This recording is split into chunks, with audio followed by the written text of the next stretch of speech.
Bonsoir. La Maison de la Culture de Villeray, Saint-Michel et Parc Extension vous souhaite la bienvenue. Les corps, l'art et l'interculturel. La salle d'exposition doit-elle devenir un territoire de négociation? Cette table ronde a comme objectif d'entamer une réflexion publique autour de la rencontre d'acteurs culturels différents dans la salle d'exposition. Quand je parle d'acteurs différents, d'acteurs culturels, je parle des communautés culturelles, mais je parle aussi des artistes, des commissaires, des agents, des médiateurs culturels qui interviennent dans des institutions en charge de la promotion du travail des artistes. Comment cette rencontre à travers l'art peut générer des frictions, des sentiments de peur, qui aboutissent parfois par l'exclusion de la diffusion de l'œuvre d'un artiste. Parce qu'il s'agit d'un sujet complexe et très sensible, j'ai hésité de quelle serait la meilleure façon d'introduire cette discussion. Je suis arrivée à la conclusion que ce qui serait le plus juste avec vous et avec les invités, c'est que je vous raconte le contexte qui a donné naissance à cette table ronde. Alors, je vais commencer par le début. Je suis Elena Martín Franco, artiste d'origine colombienne. Je vis et je travaille à Montréal depuis 1998.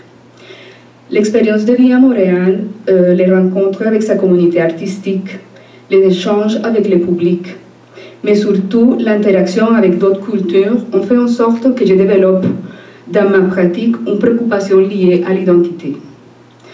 Ces préoccupations se sont focalisées autour de la condition de la femme, de la manipulation de son image, de ses rôles sociaux.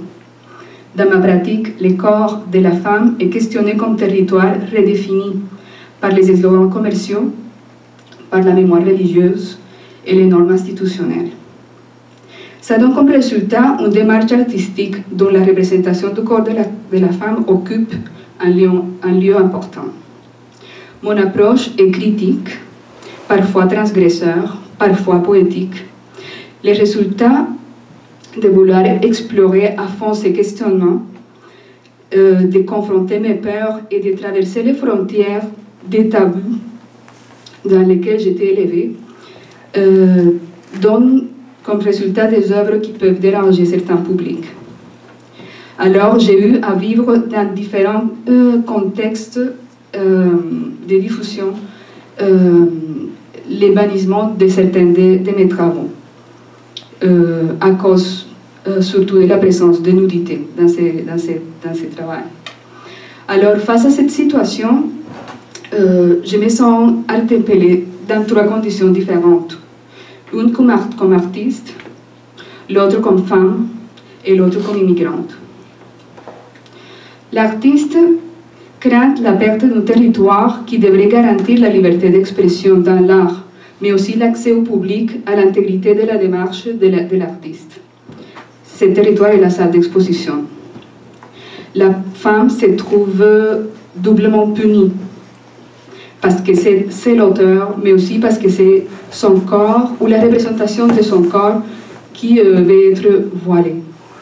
L'immigrante, de son côté, se trouve dans des places un peu insécurisées, comme si elle est dans un terrain qui se déplace.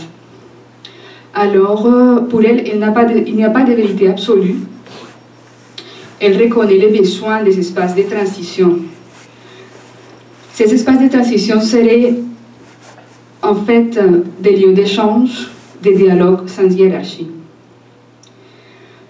Quand il s'agit d'une situation de conflit générée par la rencontre de cultures différentes, elle ressent le besoin d'examiner méticuleusement la situation, d'écouter les raisons, parce qu'elle est consciente qu'il y a d'autres univers dont les sens l'échappent.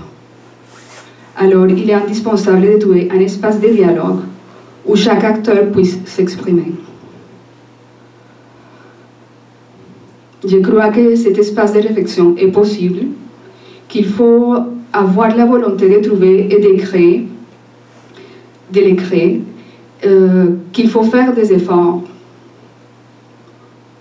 C'est pour cette raison que j'ai proposé ici à la Maison de la Culture de créer cet espace de discussion et d'inviter à différentes personnes qui nous amènent des perspectives diverses pour ensuite pouvoir ouvrir ces dialogues avec vous. La façon comment on va procéder, chacun des invités va parler pour 10 minutes et ensuite on va vous donner la parole. On aimerait juste vous demander d'être précis dans vos interventions pour essayer de donner la parole à tous ceux qui désirent parler. En petite parenthèse, on est en train de faire un enregistrement vidéo pour documenter la soirée. Si vous n'êtes pas confortable, vous pouvez nous faire des signes.